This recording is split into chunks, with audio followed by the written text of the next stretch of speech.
Personal grudge తీసుకుంటున్నారు.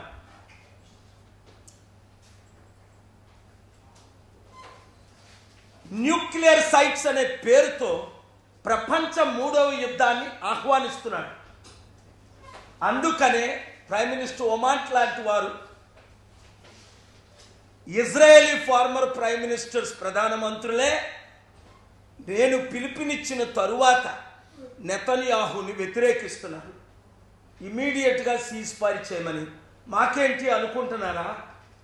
ఈరోజు మన ఫ్లైట్సే ల్యాండ్ అవ్వడం కష్టం అవుతుంది.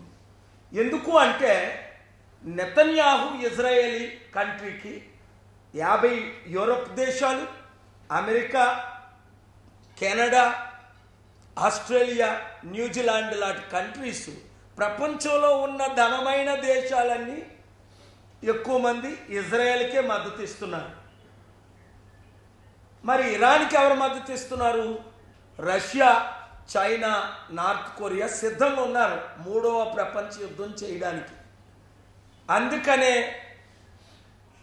ఈ అర్జెంట్ ప్రెస్ మీట్. అసలు నేను అక్కడికి వెళ్ళాలి, పరిస్థితులు బాగోలేవు. ఎందుకంటే 2011లో మీరు చూశారు, మీ ఛానల్స్ రిపోర్ట్ కూడా చేశాయి. 28 రోజులు నేను అక్కడ ఉన్నాను. మన ఎంపీలు తీసుకొని వెళ్ళి వాళ్ళైతే 3 రోజుల్లోనే తిరిగి వచ్చేసారు. 60,000 మంది డెడ్ బాడీస్ నా కళ్ళతో నేను చూశాను. నేను చనిపోయానని కూడా న్యూస్లో వచ్చాయి. ఎందుకంటే అండర్ గ్రౌండ్లో నన్ను పెట్టి దేవుడు కాపాడాడు. 3,200